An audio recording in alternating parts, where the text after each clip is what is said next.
Haleluya. Ada sukacita di rumah Tuhan. Amin. Haleluya. Kita mau sama-sama memuji dan menyembah Tuhan di tempat ini, di rumah Tuhan. Kita satukan hati kita, kita satukan roh kita. Kita mau beri Tuhan yang terbaik. Amin saudara. Mari sambut Tuhan dengan sorak-sorai. Haleluya. Terima kasih Tuhan buat kesempatan yang indah. Kami datang bersukacita masuk dalam rumah Tuhan. Kami rindu memberi yang terbaik. Apapun kondisi kami pada pagi hari ini, kami tahu Tuhan ada di pihak kami. Terima kasih Tuhan. Berikan hati kami yang damai sejahtera.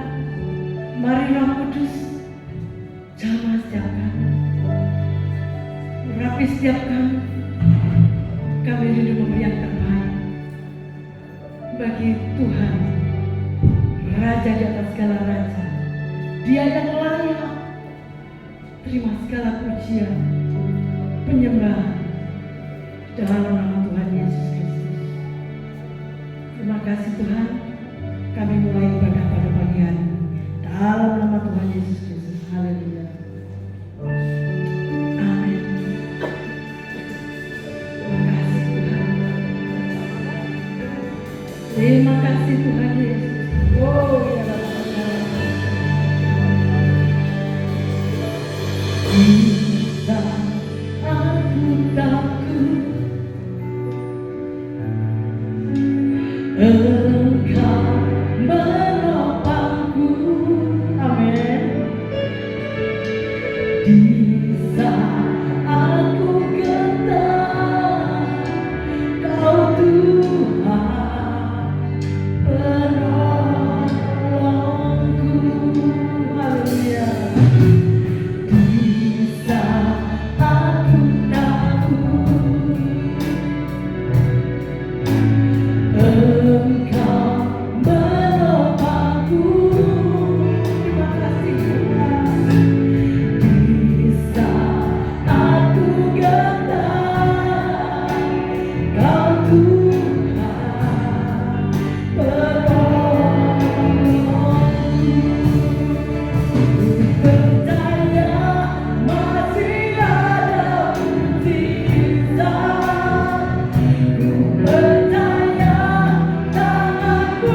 semua yang bersorak-sorai bersama katakan amin.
Haleluya.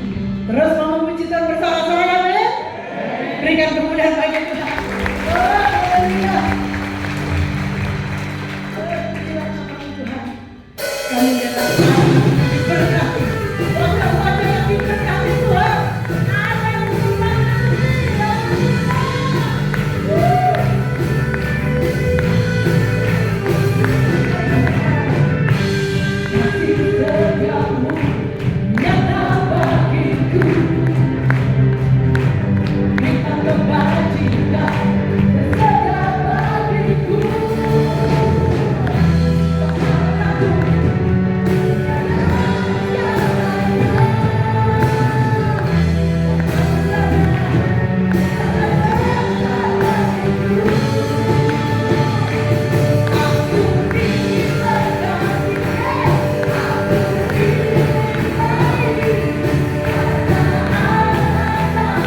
saja beda. Coba dilihat, engkau diberkati Tuhan. Coba di salam kiri kananmu saudara, lihat saudaramu yang diberkati Tuhan. Oh haleluya, luar biasa. Sore bagi Tuhan Yesus kita. Dia Tuhan yang tidak pernah gagal saudara. Oh haleluya, terima kasih Tuhan. Ajarku mengerti saat jalanmu tak bisa kulihat, kau tetap setia. Ingatkanku lagi, hidupku ada di dalam tanganmu, tanganmu Tuhan. Indah dan mulia, Tuhan tak pernah gagal satu pun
ini sekali lagi, kata-katanya ini sungguh indah, supaya kita mengingat setiap kebaikan Tuhan dan juga mengingat janji Tuhan. Ini penting. Kenapa? Karena pada saat kita mengalami masalah tantangan dalam kehidupan ini, terkadang yang kita ingat, yang ada di dalam hati dan pikiran kita hanya masalah-masalah kita, sehingga semuanya terlihat besar masalah kita dan membuat kita seringkali akan jatuh di dalam rasa putus asa. Tetapi lewat pujian ini kita mau mengikrarkan iman kita bahwa kita mau mengingat janji Tuhan, dan itu akan membuat setiap kita menjadi kuat dan lebih kuat lagi.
Sehingga kami boleh menerima kekuatan yang baru daripada Engkau. Setiap permasalahan, tantangan dalam kehidupan kami yang terus ada di dalam perjalanan kehidupan kami, Tuhan, biarlah itu kami pandang sebagai hal yang kecil, karena kami tahu, kami memandang Engkau Allah kami yang sungguh besar, sungguh dahsyat, yang akan selalu menolong, menopang, membela setiap kami.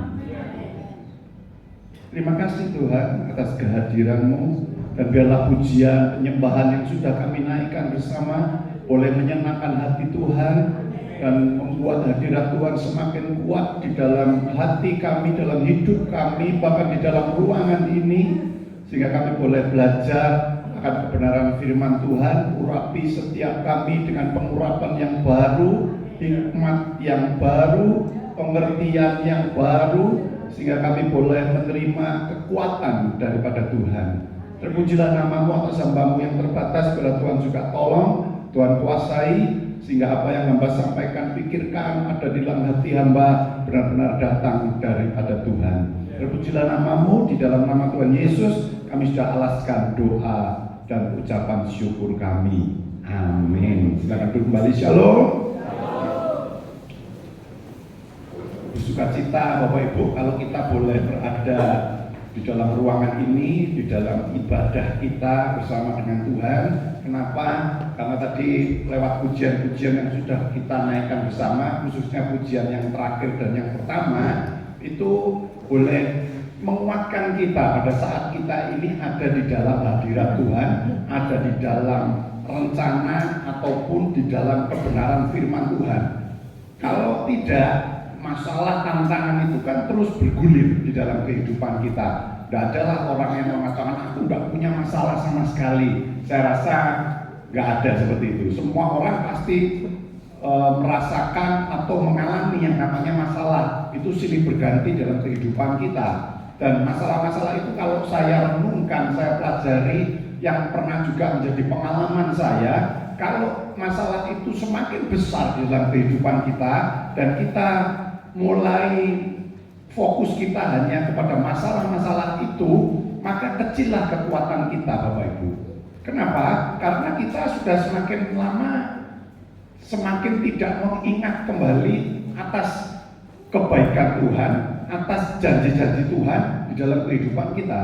Tetapi pada saat masalah itu membesar, begitu ya, di dalam kehidupan kita, lalu kita juga membesarkan juga ingatan-ingatan kita terhadap janji-janji Tuhan. Saya yakin masalah itu akan terasa ringan bersama dengan Tuhan. Amin. Kenapa? Bukan karena kita kuat, bukan karena kita pandai, tetapi karena Allah kita yang dahsyat itu ada bersama dengan kita, sehingga kita merasa jadi kuat kembali, kita menjadi bersemangat kembali. Tetapi kalau masalah itu terus kita gumuli begitu ya, terus kita pikiri terus begitu, itu akan membuat kita ini semakin kecil di hadapan masalah itu. Ya, puji nama Tuhan. Kita di dalam kehidupan ini sesuai dengan tema gitu ya, firman Tuhan pada pagi hari ini, berjuang untuk menang. Amin. Berjuang untuk menang. Kenapa? Karena silih berganti, saya katakan tadi, masalah-masalah itu ada dalam kehidupan kita, dan kita perlu untuk memperjuangkan kemenangan kita bersama dengan Tuhan. Kita harus berjuang untuk dapat selalu menang. Kenapa? Karena bersama dengan Tuhan selalu ada kemenangan dalam kehidupan kita. Amin. Bukan kalah menang, Bapak Ibu, tetapi kita akan selalu menang kalau kita ditopang dengan tangan Tuhan yang berkuasa, yang perkasa. Bapak Ibu, yuk kita baca ya. Saya akan bacakan aja, Bapak Ibu simak. Saya akan berusaha pelan-pelan baca. Di dalam Yosua pasal yang pertama ayat 1 sampai dengan 9. Bapak Ibu bisa simak dari depan atau buka HP-nya atau buka Alkitabnya. Kita cari Yosua pasal yang pertama mulai ayat 1 sampai dengan ayat yang ke-9. Saya akan bacakan. Sesudah Musa hamba Tuhan itu mati, berfirmanlah Tuhan kepada Yosua bin Nun, abdi Musa itu demikian. Hambaku Musa telah mati, sebab itu bersiaplah sekarang, seberangilah sungai Yordan ini, engkau dan seluruh bangsa ini, menuju negeri yang akan kuberikan kepada mereka, kepada orang Israel itu.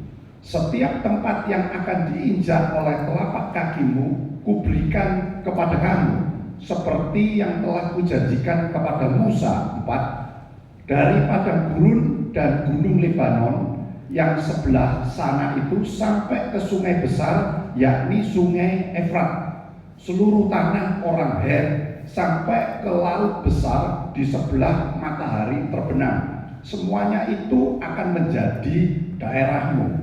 Jadi ini dapat warisan gitu ya. Jadi Musa mati digantikan dengan Yosua dan disuruh menerima janji Tuhan. Janji yang awalnya diberikan kepada Musa itu dilanjutkan begitu ya kepada Yosua, lewat Yosua untuk seluruh bangsa Israel. 5. Seorang pun tidak akan dapat bertahan menghadapi engkau seumur hidupmu. Nah, karena ini janji Tuhan, gitu ya, akan diberikan sesuatu. Tuhan akhirnya memproteksi, gitu ya. Jadi seorang pun tidak akan dapat bertahan menghadapi engkau seumur hidupmu, dikatakan. Seperti aku menyertai Musa, demikianlah aku akan menyertai engkau. Aku tidak akan membiarkan engkau dan tidak akan meninggalkan engkau. Oke, 6 ya.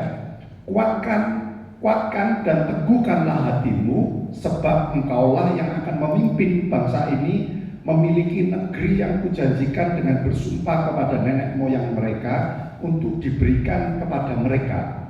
Hanya kuatkan dan teguhkanlah hatimu dengan sungguh-sungguh, bertindaklah hati-hati sesuai dengan seluruh hukum yang telah diperintahkan kepadamu oleh hambaku Musa. Janganlah menyimpang ke kanan atau ke kiri, supaya engkau beruntung kemanapun engkau pergi. 8. Janganlah engkau lupa memperkatakan kitab Taurat ini, tetapi renungkanlah itu siang dan malam, supaya engkau bertindak hati-hati sesuai dengan segala yang tertulis di dalamnya. Sebab dengan demikian perjalananmu akan berhasil dan engkau akan beruntung. Bukankah telah kuperintahkan kepadamu, kuatkan dan teguhkanlah hatimu. Janganlah kecut dan tawar hati, sebab Tuhan Allahmu menyertai engkau kemanapun engkau pergi. Amin. Jadi kalau kita simpulkan Bapak Ibu, ini Musa, pemimpin Musa ini meninggal, setelah itu digantikan Yosua. Lalu Tuhan ini memberikan mengingatkan kembali atas janjinya kepada Musa, kepada seluruh bangsa Israel lewat Musa. Gitu. Nah, setelah Musa meninggal, akhirnya digantikan Yosua. Karena Allah yang menjanjikan, begitu ya, Allah yang menjanjikan diberikan tanah-tanah dan lain sebagainya. Allah ternyata kalau memberi sesuatu atau memerintah sesuatu itu tidak dengan tangan kosong. Kadang orang itu memberikan sesuatu, dia harus berjuang sendiri. Tetapi ternyata Allah bukanlah demikian. Allah kita bukanlah Allah yang demikian. Dia siap untuk memproteksi, gitu ya. Dia siap untuk memproteksi, dan Allah itu mengingatkan Yosua karena pada saat perjuangan yang saya katakan dalam tanda kutip perjuangan Yosua, begitu ya, memimpin bangsa Israel untuk merebut tanah-tanah yang dijanjikan Tuhan. Itu Tuhan tahu benar, karena Allah ini maha tahu, Bapak Ibu. Ya, kenapa? Dia tahu kalau Yosua nanti pasti bakal mengalami yang namanya problem, masalah, tantangan, halangan, dan sebagainya yang negatif. Oleh sebab itu Allah terus mengingatkan, begitu ya, bahwa dia akan memproteksi asal Yosua itu punya kekuatan, keteguhan hati, tidak kecut, begitu ya, dan tidak tawar hati. Nah, seperti itu. Jadi Tuhan itu aslinya memproteksi kita, gitu. Bapak Ibu, kalau kita lihat Musa, saya katakan lagi adalah tokoh yang penting, begitu ya. Musa ini adalah tokoh yang penting di dalam perjanjian lama. Dia disuruh memimpin bangsa Israel, bangsa yang besar, untuk masuk ke tanah perjanjian, tanah-tanah yang dijanjikan oleh Allah. Pada saat itulah Allah memakai Musa, gitu ya, untuk membebaskan bangsa Israel. Awalnya seperti itu, melewati padang gurun, gitu ya. Tetapi ternyata hanya sampai kepada perbatasan, gitu ya, tanah perjanjian. Tidak sampai masuk ke tanah perjanjian, tidak sampai masuk ke suatu negeri yang dijanjikan oleh Allah. Kenapa? Karena ada track record yang sedikit salah, begitu ya. Ada sedikit kekeliruan yang dilakukan oleh Musa. Musa sempat tidak taat kepada Allah. Nah, disuruh mengatakan tetapi malah dipukul. Ingat Bapak Ibu, peristiwa itu di dalam Keluaran pasal yang ke-17. Bapak Ibu nanti lihat ayat yang pertama sampai ke-7. Allah memerintahkan pada saat bangsa Israel ngomel, nggak punya air, gitu ya, nggak punya air minum. Nah, Allah memerintahkan untuk pukul itu, ya gunung. Nanti kalau kamu pukul keluar airnya. Dan dan Musa akhirnya taat, dia pukul dan keluar airnya. Tetapi di dalam Bilangan pasal yang ke-20 kembali bangsa Israel yang dikatakan tegar tengkuk itu ya, yang mungkin seringkali lupa begitu ya akan janji Tuhan, lupa juga akan mujizat yang Tuhan sudah lakukan. Dia sudah melihat sendiri, dia sudah mengalami sendiri, bukan kata orang lain, bukan dengar dari orang lain, tapi mereka semua mengerti, tahu dan mengalami. Tapi lagi-lagi bangsa Israel ngomel begitu ya sama Musa, pemimpinnya begitu. Lalu saking Musa ini juga mungkin gregetan begitu ya. Terus Allah berfirman, oke, kamu nanti pukul katakan ya kepada gunung itu gitu ya, nanti akan keluar airnya. Tapi karena mungkin Musa ini juga mangkel gitu, bukan mangkel sama Allah, tapi mangkel sama bangsanya, bangsa Israel, dia pukul itu gunung. Nah, ini satu tanda bahwa Musa itu kurang taat kepada Allah. Begitulah. Akhirnya karena pelanggaran ini, Musa akhirnya seorang pemimpin ini tidak masuk ke tanah perjanjian. Nah, gitu ya. Jadi meskipun mungkin bagi kita yang kadang-kadang juga melanggar gitu ya di jalanan, mungkin kalau di jalan perempatan itu kalau lampunya merahnya terlalu lama gitu ya, aku sering kali kok nanti ya aku tak bablas saja sudah, tak langgar, enggak pernah Pak itu ditangkap polisi gitu ya, enggak pernah disemprit. Nah, tetapi ini satu ketika Musa mungkin berpikir, wah kok dulu tak pukul, kok sekarang tak pukul aja. Nah, ini kita harus waspada, kita harus hati-hati, harus benar-benar taat kepada perintah Tuhan. Nah, singkat cerita setelah itu Musa ini akhirnya meninggal dan akhirnya Allah berfirman kepada Yosua. Ini tiba gilirannya Yosua.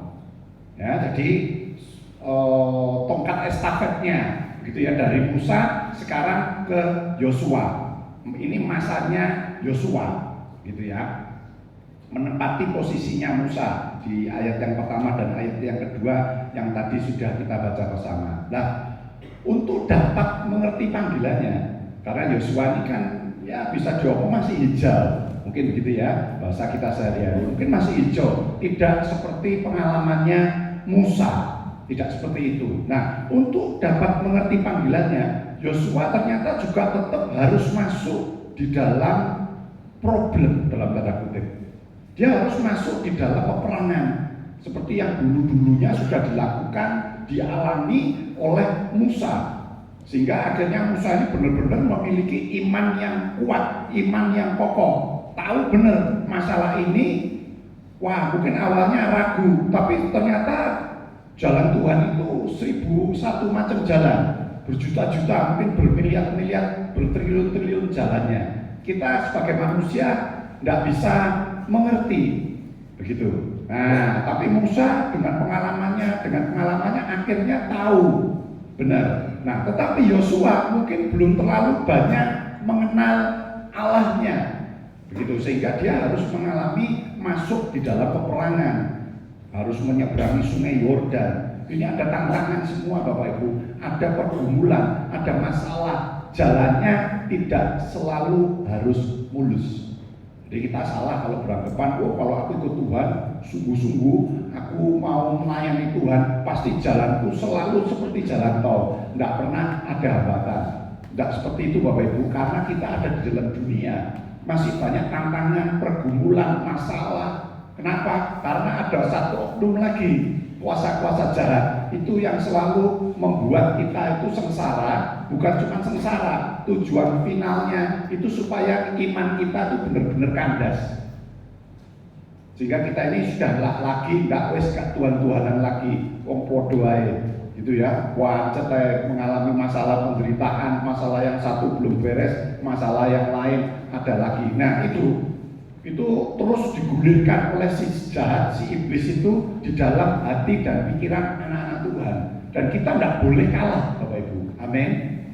Kita tidak boleh kalah, jangan pernah menyerah, terus lagi. Kalau sudah seperti itu, sudah di titik darah penghabisan mungkin begitu ya. Iman kita mungkin tinggal, kalau nilainya 0 sampai 10, mungkin iman kita sudah setengah, mungkin cuma 1, mungkin cuma 2. Hati-hati Bapak Ibu. Kembali kita ingat akan kebaikan Tuhan, ingat janji Tuhan. Nah, kita mau belajar spesial pada saat ini. Kita mau lihat yang dialami dan dilakukan oleh Yosua. Dan kalau kita lihat begitu ya, Yosua 1 sampai 9, Yosua pasal 2 dan seterusnya, itu kita lihat endingnya Bapak Ibu. Yosua ini berhasil membawa bangsa Israel ke tanah perjanjian, ke Kanaan. Meskipun harus mengalami banyak pergumulan. Saat perang banyak musuh yang berhasil ditaklukkan. Ya, endingnya seperti itu, tapi perjalanannya ini loh, kita mau belajar karena kita semua belum ending. Betul Bapak Ibu? Kita ini masih bernafas, kita masih hidup dalam dunia ini. Semua di antara kita belum ada yang ending, saya katakan. Siapapun juga yang rohaninya tingkat tinggi lah, yang mungkin tingkat rendah lah, semua sama. Kita mengalami banyak masalah, banyak pergumulan dalam kehidupan ini, banyak peperangan. Tetapi endingnya, kalau kita lihat di dalam Yosua 1 ayat yang kelima ini, endingnya itu luar biasa. Dikatakan seorang pun tidak akan dapat bertahan menghadapi engkau seumur hidupmu.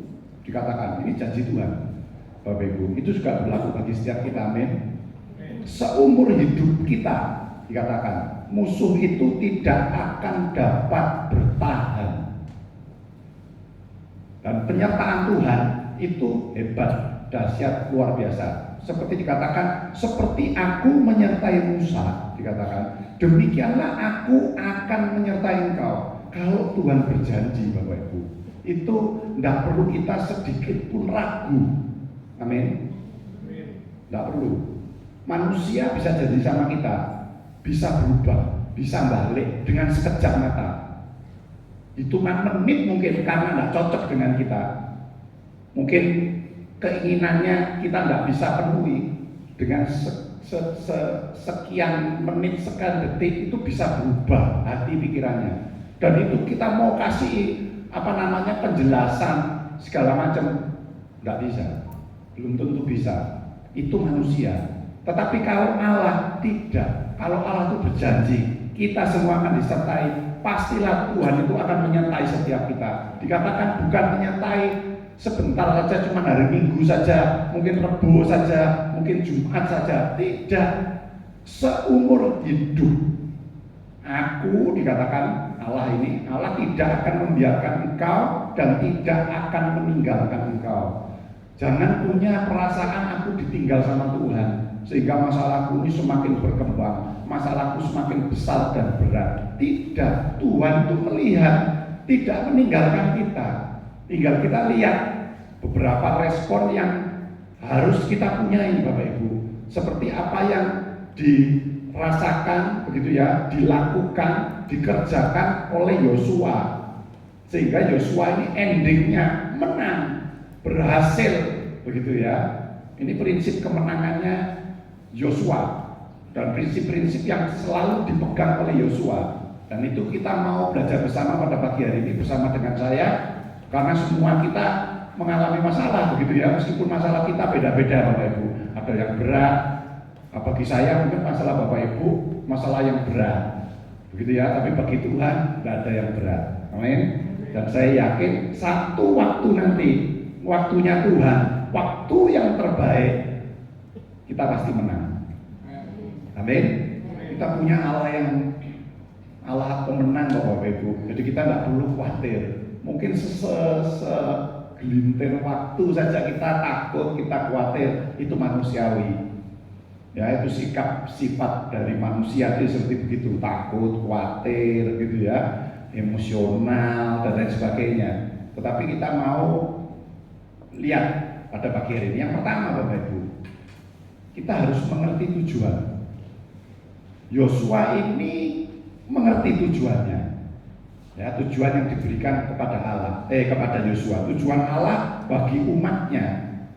Saya mengatakan yang paling yang kita boleh simpulkan, tujuannya itu pasti selalu baik. Amin. Percaya Bapak Ibu? Kalau Allah itu memiliki tujuan yang baik, bahkan yang terbaik di dalam hidup kita. Siapa yang percaya? Coba kita angkat tangan. Nah, semua ya, kita percaya. Jadi kita tidak perlu lagi khawatir Bapak Ibu, tidak perlu lagi takut. Terus kita ingat gitu ya, tujuan Allah itu apa bagi aku? Tujuannya itu selalu baik. Nah, selanjutnya kita juga harus tahu juga tujuannya khusus bagi setiap pribadi kita, individu. Ini detailnya. Secara umum, begitu ya saya katakan, tujuannya Allah bagi hidup kita baik. Tapi ternyata ada tujuan khususnya, seperti Yosua.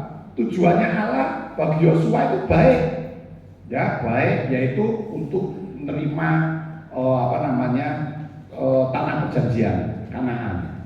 Tetapi ada secara khususnya, kata Yosua apa, Bapak Ibu?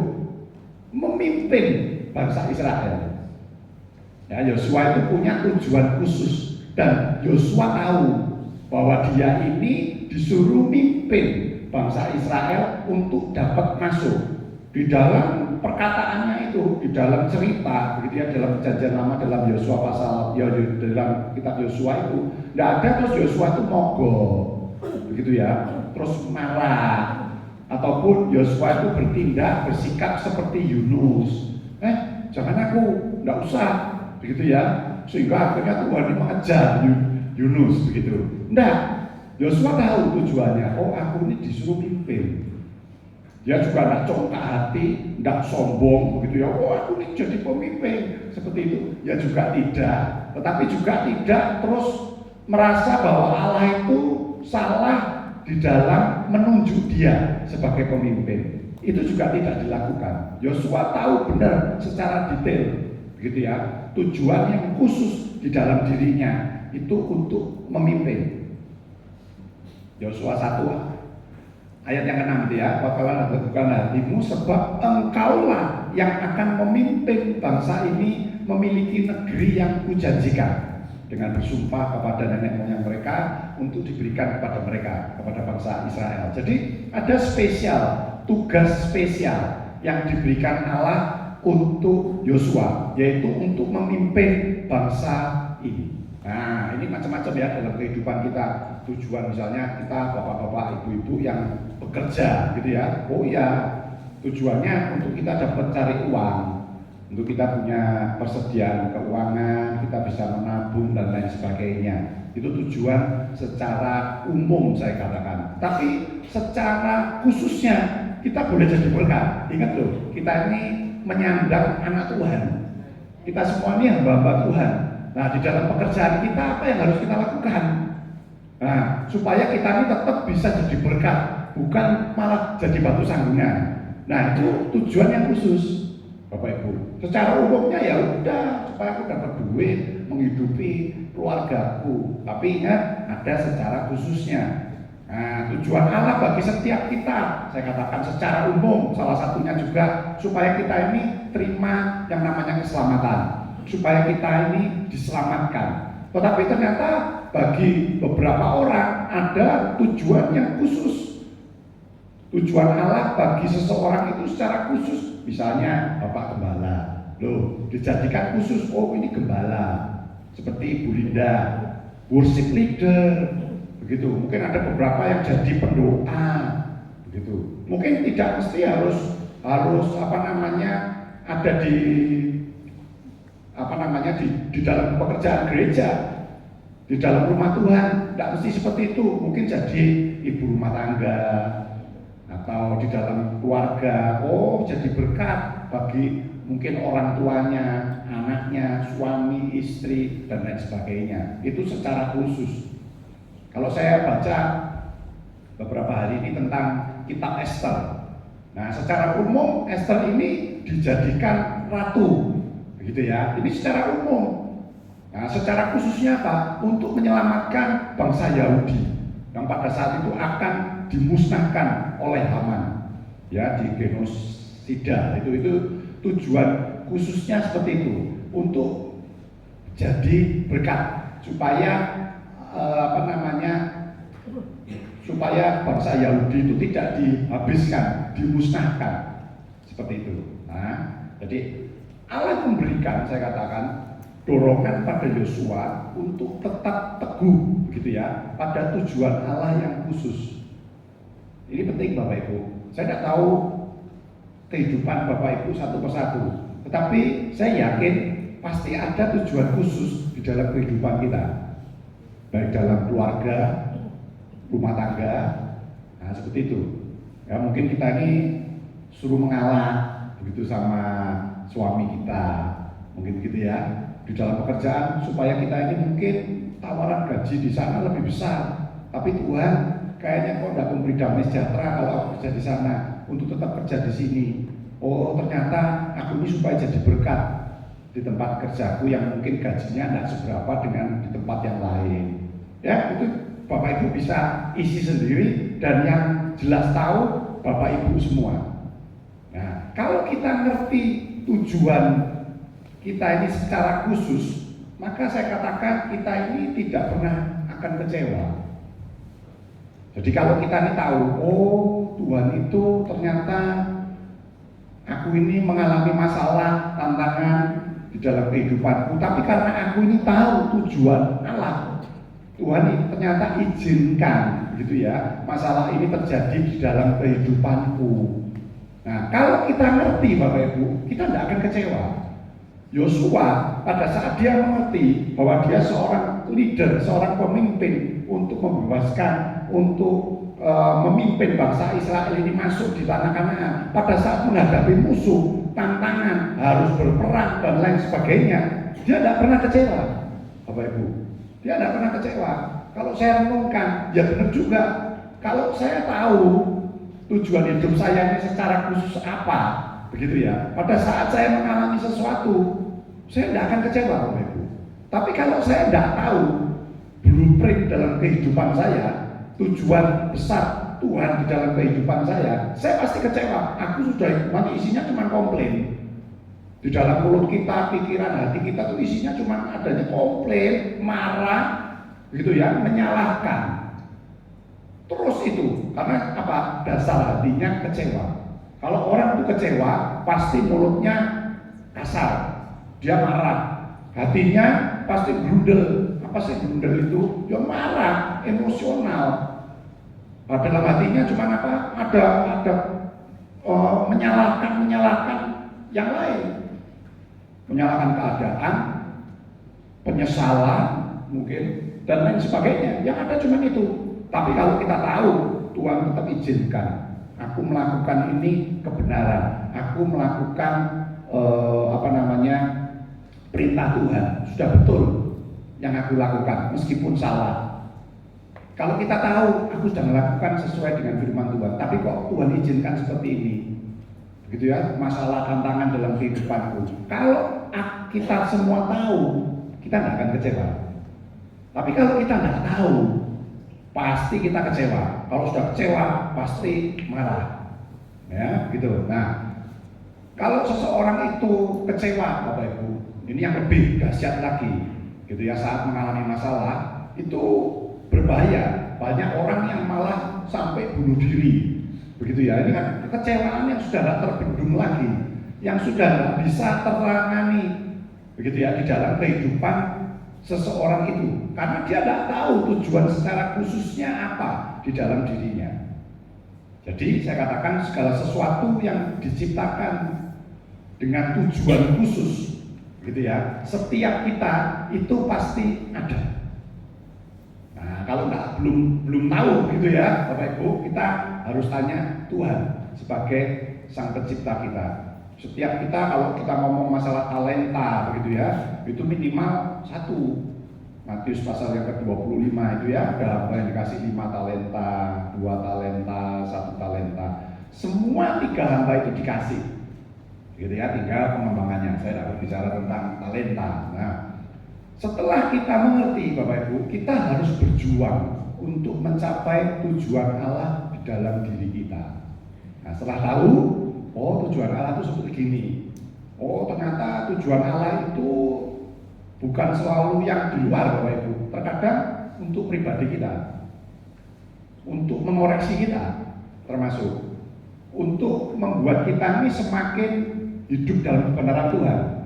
Bisa jadi mungkin kita ini suka marah, suka ngamukan.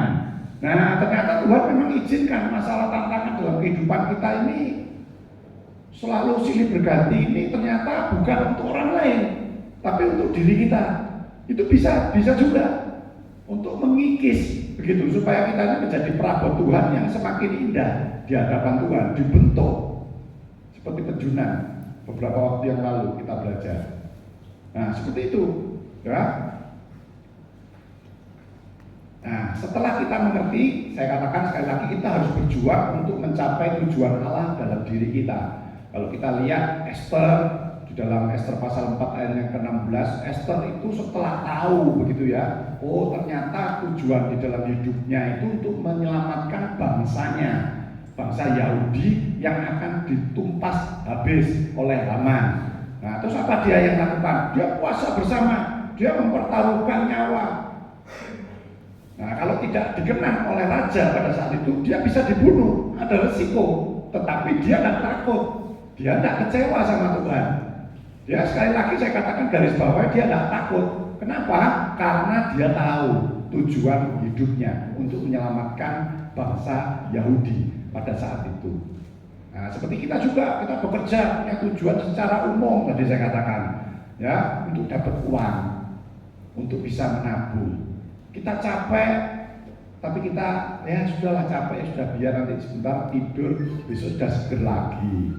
Mungkin kita bisa berpikiran seperti itu. Nah, tapi kalau secara khusus lagi, oh iya, memang aku ditempatkan di tempat ini, bukan di sana. Yang notabene mungkin di sana itu lebih bagus, lebih banyak dan lain sebagainya. Tapi rela berkorban untuk berjuang, untuk memenuhi panggilan Tuhan di dalam hidupnya.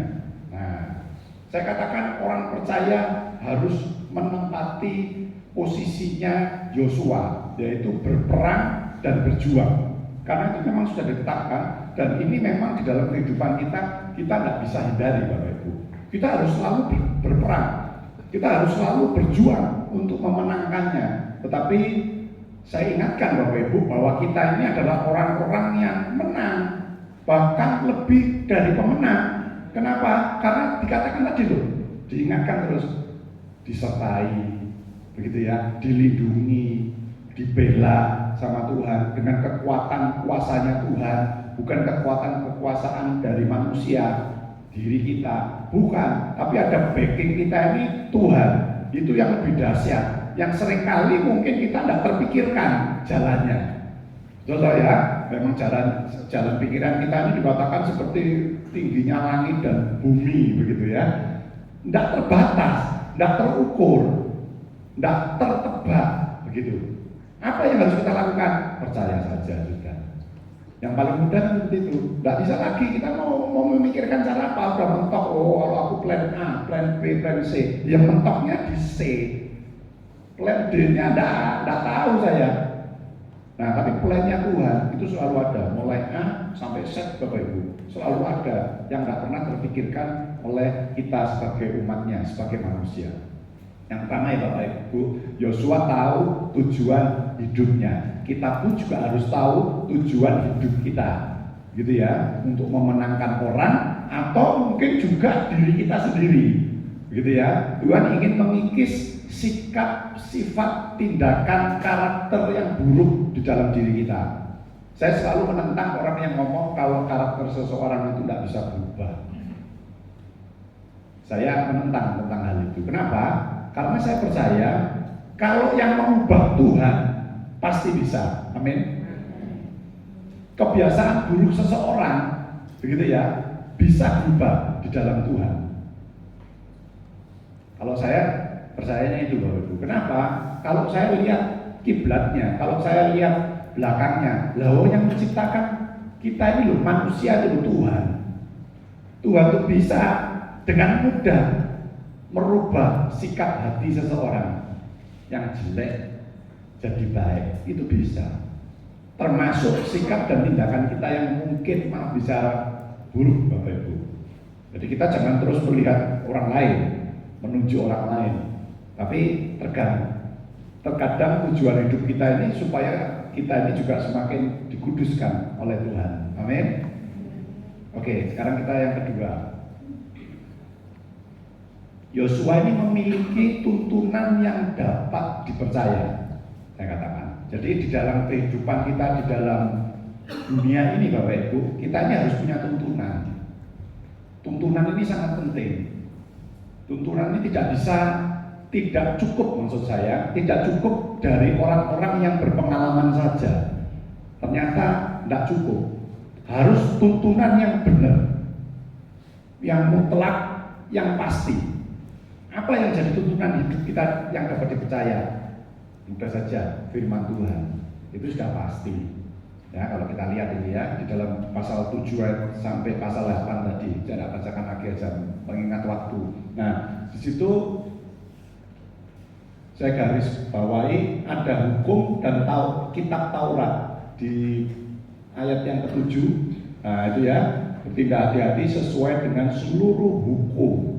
Gitu ya. Di ayat yang ke-8 dikatakan, jangan engkau lupa memperkatakan kitab Taurat ini. Jadi semuanya itu Tuhan memberitahu kepada Yosua supaya Yosua itu tuntunan hidupnya itu adalah hukum dan kitab Tauratnya Allah. Jadi Allah ini yang harus jadi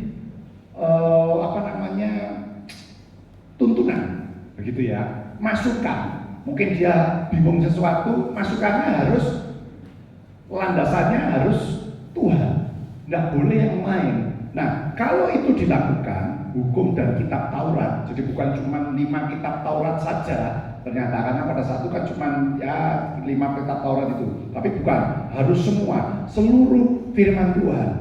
Nah, dikatakan di situ kalau percaya, merenungkan siang dan malam dan menerapkan dalam kehidupan kita sehari-hari, kita akan berhasil dan beruntung, dikatakan. Jadi semestinya ini mudah Bapak Ibu, cuma seringkali kita itu lupa, begitu ya, terbakar oleh hati dan perasaan kita yang kecewa, yang marah dan lain sebagainya. Kita bisa lupa tentang hal ini. Padahal semestinya mudah saja. Pokok aku ikuti aja firman Tuhan. Gitu ya, orang berbuat jahat sama aku, balas, tidak boleh katanya firman Tuhan dibalas. Malah disuruh doakan. Ya wes tak lakukan aja. Nanti yang berhasil dan beruntung kita Bapak Ibu.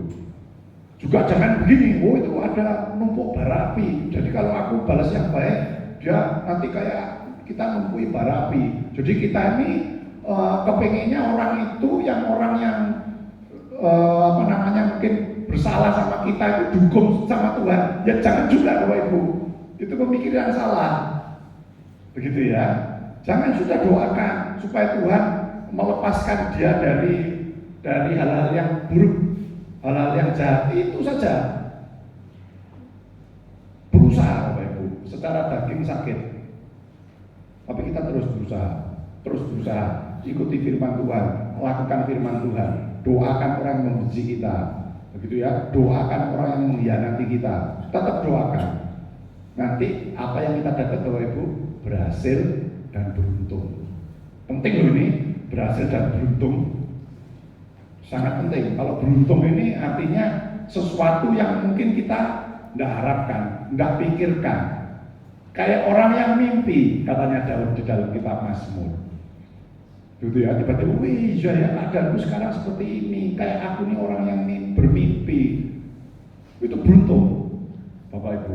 Nggak pernah terpikirkan. Ya, nah itu sangat penting begitu ya. Jadi tuntunan kita itu adalah firman Tuhan. Bapak Ibu, saya ini seneng naik motor Bapak Ibu. Saya cerita sedikit 1 menit. Ya, saya sering pergi touring begitu ya. Kalau hari Sabtu kadang-kadang saya pergi. Nah, saya selalu punya GPS. Ya, Google Map. Saya selalu bawa itu. Saya kadang kalau jalan, saya senangannya bukan jalan yang provinsi.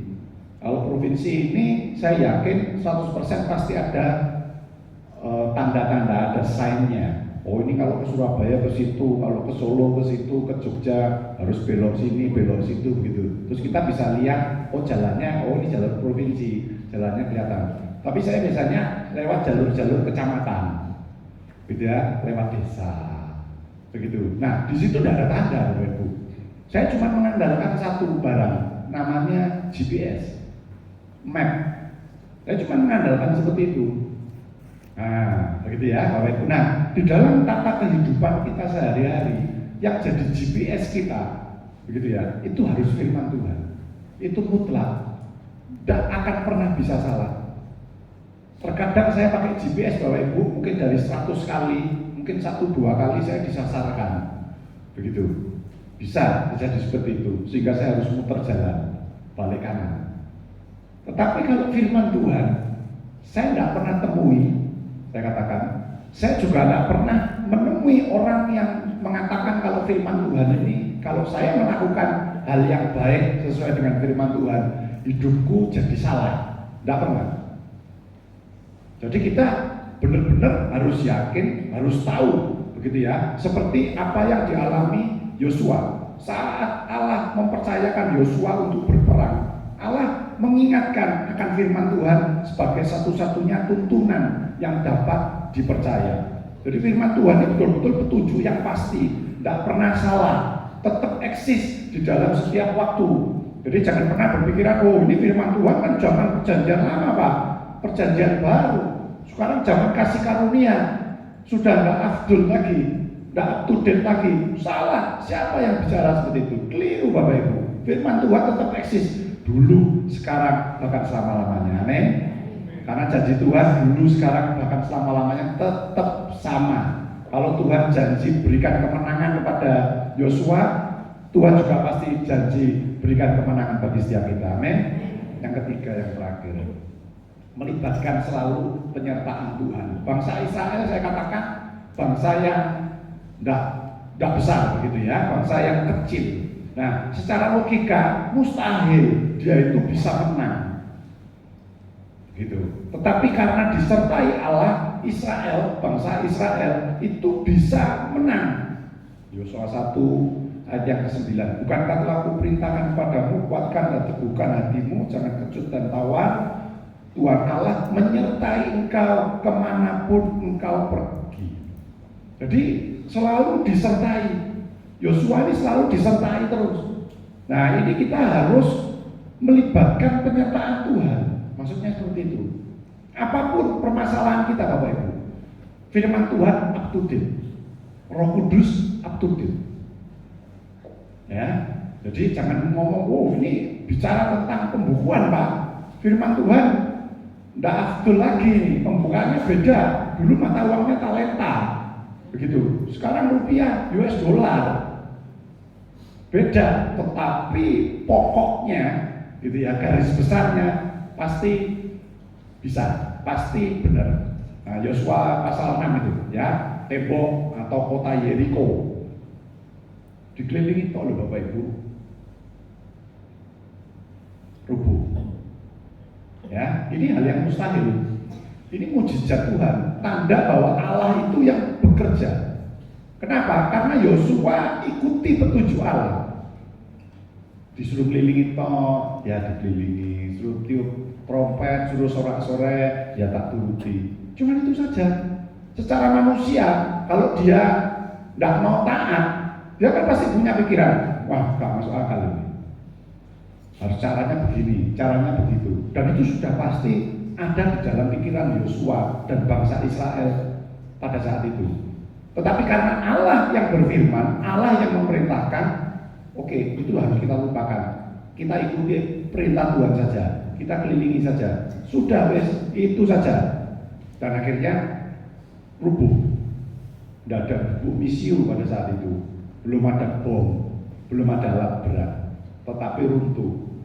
Ya, saya pernah bawakan itu ya, tembok Yeriko itu ternyata tebelnya bagaimana, tingginya bagaimana, terus rubuhnya itu kemana. Kalau normal kalau kita mau dobrak pintu ini pasti rubuhnya ke sana Bapak Ibu, bukan rubuhnya ke sini. Ya, itu mujizat Tuhan sungguh luar biasa. Di Yosua pasal yang ke-8 Nah itu ya cerita sejarah lagi yang luar biasa, kota AI itu yang dibinasakan. Kalah jumlah, begitu ya. Terus cara-caranya, trik-triknya, ini penting di dalam kehidupan kita ini kan perlu trik yang positif ya, maksud saya bukan tricky. Tricky itu biasanya diasumsikan dengan trik-trik yang negatif. Triknya Allah bagaimana? Oh ini begini, kamu mundur dulu, kamu delik dulu. Nanti kalau sudah gitu kamu masuk sama orang 5.000. Setelah itu nanti pancing keluar. Nanti setelah itu masuk lagi. Nah ini satu metode yang diberikan Allah lewat Yosua sehingga menang. Begitu. Mungkin cara taktik perang tidak ada yang seperti itu, tetapi itu dilakukan Yosua. Kenapa? Karena Yosua mau melibatkan penyataan Tuhan. Kita juga harus melibatkan penyataan Tuhan di dalam setiap permasalahan kita. Apapun Bapak Ibu, rumah tangga lah, pekerjaan lah, mungkin pelayanan lah, apapun lah, kita harus terus melibatkan penyataan Tuhan. Ya Bapak Ibu, oke, 3 hal ya. Kita sudah belajar bersama pada pagi hari ini dalam menghadapi pergumulan masalah dalam hidup ini. Kita tidak perlu ketakutan, hidup di dalam ketakutan. Kita tidak perlu seperti itu. Hidup di dalam keputusasaan, kita tidak perlu lakukan itu. Apalagi mau bunuh diri, Pak, jangan lakukan itu. Ya, kita sudah belajar tentang kehidupannya Yosua yang memimpin bangsa Israel menuju kepada kemenangan demi kemenangan. Saya katakan peperangan menang, perang lagi menang. Ya, ini kemenangan demi kemenangan. Kita harus mengerti tujuan juga secara khusus di dalam kehidupan kita. Supaya apa? Kita bisa tetap kuat saat menghadapi pergumulan. Kita tidak mudah kecewa. Dan yang penting juga jadikan firman Tuhan sebagai satu-satunya tuntunan yang dapat dipercaya. Sehingga kita tidak sampai salah langkah. Yang akhirnya kalau kita tidak salah langkah, kita bisa mencapai yang namanya kemenangan. Dan juga selalu libatkan Tuhan di dalam hidup kita, supaya Tuhan beri hikmat kita, pengertian, kepandaian, pengalaman yang baru bersama dengan Tuhan. Minta kuasa Roh Kudus ini membimbing setiap kita, supaya kita ini benar-benar bersiap gitu ya untuk menerima kemenangan bersama dengan Tuhan. Amin. Mari kita tunduk kepala, kita berdoa. Bapa di surga, kami bersyukur pada saat ini kami boleh belajar mengenai kehidupan dari hamba-Mu Yosua yang berhasil memimpin bangsa-Mu untuk masuk ke tanah perjanjian. Dan biarlah firman Tuhan yang kudus, yang suci itu termeterai di dalam kehidupan setiap kami, sehingga kami boleh dengan kuasa Roh Kudus-Mu menghadapi setiap kehidupan, masalah tantangan yang mungkin kami alami bersama Tuhan, bersama dengan Engkau.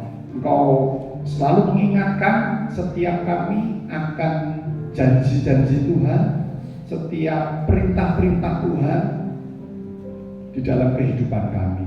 Terima kasih Tuhan, berkati Ibu Rohani, Bapak Ibu Gembala kami, beserta seluruh keluarga besar, seluruh pekerja, semuanya Tuhan berkati, sehingga mereka semua boleh memimpin setiap kami hari lepas hari untuk lebih kami mencintai Engkau sebagai satu-satunya Tuhan dan Juru Selamat kami.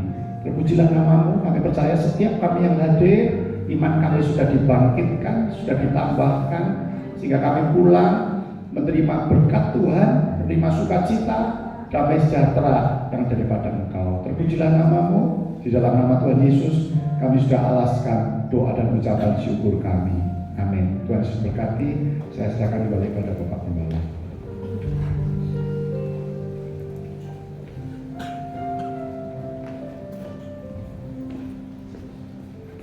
Ya, terima kasih kepada Pak Niki yang sudah melayani. Memang Tuhan mengajak kita sekalian untuk terus berjuang ya dalam menjalani kehidupan ini yang digambarkan seperti orang upahan. Kita Ayu berkata demikian ya, hari-harinya seperti orang upahan, ada pergumulan, kesulitan. Mari terus berjuang untuk menggapai kemenangan yang Tuhan sediakan buat setiap kita. Ya, mari sama-sama kita bangkit berdiri. Kita akan mengakhiri ibadah kita pada pagi hari ini dengan penuh iman keyakinan kita katakan, sebab Kau besar, perbuatanmu ajaib, tiada seperti Engkau. Tiada seperti Engkau, sebab Kau besar, perbuatanmu ajaib, tiada seperti Engkau. Tiada seperti Engkau, sebab Kau besar, sebab Kau besar, perbuatanmu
yang sanggup untuk melakukan segala perkara, yang sanggup untuk memberikan jaminan kepastian kemenangan buat setiap kami umat-umat-Mu. Karena itu biarlah setiap kami umat-umat Tuhan boleh semakin mengerti tujuan Tuhan di dalam hidup kami. Lalu kami juga boleh memiliki tuntunan yang dapat dipercaya, itulah tuntunan kebenaran firman Tuhan, bagaikan seperti kompas yang memimpin menuntun kami ke jalan yang benar, ke arah yang benar, sehingga kami tidak tersesat, kami tidak salah melangkah, dan kami mau melibatkan penyertaan Tuhan di dalam seluruh aspek perjalanan kehidupan kami, sehingga akhirnya kami pasti mengalami kemenangan yang Tuhan sediakan, dan janji Tuhan yang indah itu boleh kami alami dalam hidup kami. Terima kasih Tuhan, hamba-Mu sudah selesai berkata-kata. Roh Kudus yang akan terus mengingatkan firman yang sudah kami terima, sehingga iman kami semakin bertumbuh, iman kami semakin kuat, dan kami boleh terus berjuang untuk menggapai kemenangan yang Tuhan sediakan buat kami. Berkati hamba-Mu Bapak Kennedy yang sudah menjadi saluran berkat, menyampaikan pesan kebenaran firman pagi ini. Bila urapan kuasa Roh Kudus senantiasa mengurapi hamba-Mu, menyertai hamba-Mu, dan memakai hamba-Mu untuk boleh lebih lagi berkarya bagi Tuhan, untuk kemuliaan Tuhan. Bahkan semua rekan-rekan sepelayanan yang sudah melayani, persembahan yang dipersembahkan, apapun yang dilakukan setiap umat Tuhan, karena mengasihi Tuhan, Allah sumber segala berkat akan memberkati dan memakai hidup kami untuk boleh lebih lagi memuliakan Tuhan.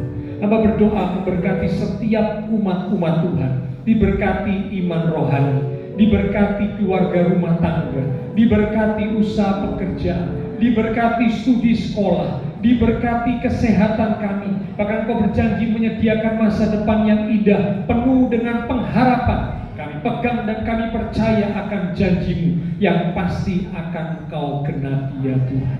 Terima kasih Tuhan.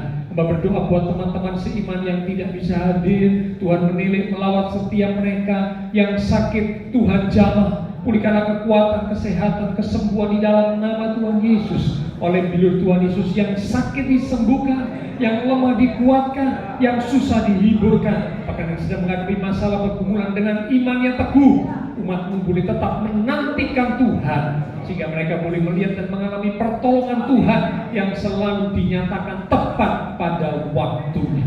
Kami berdoa pula memberkati bangsa negara kami Indonesia. Terima kasih untuk pemilu yang sudah boleh berjalan dengan baik. Biarlah Tuhan Engkau memimpin, menuntun, Engkau memberkati, memberikan hikmat-Mu kepada pemimpin-pemimpin bangsa kami, bahkan juga calon pemimpin yang baru, sehingga boleh membawa bangsa Indonesia menjadi bangsa yang hidup di dalam kebenaran, bangsa yang adil dan makmur, bangsa yang diberkati dan dipulihkan Tuhan. Terima kasih Tuhan. Kami berdoa juga untuk setiap umat Tuhan yang berulang tahun sepanjang minggu ini. Dalam melalui pertambahan usia yang Tuhan beri. Oh Tuhan, membawa umat-umat-Mu semakin dekat Tuhan, semakin cinta Tuhan, semakin sungguh-sungguh di dalam Tuhan. Setelah selesai ibadah, kami akan berpisah satu dengan yang lain, kembali ke aktivitas kami, kembali ke keluarga rumah tangga kami. Biarlah segala berkat, anugerah, damai, sukacita yang melimpah dari Allah Bapa Surgawi, kasih Tuhan Yesus Kristus, dan persekutuan dengan kuasa Roh Kudus akan terus memimpin menuntun langkah kehidupan setiap kita. Itu terus kita sekarang mulai pagi ini sampai Maranatha Tuhan Yesus datang kembali. Di dalam nama Tuhan Yesus Kristus, semua yang percaya diberkati Tuhan. Mari bersama dengan iman kita berkata, amin. Berkati kita sekalian.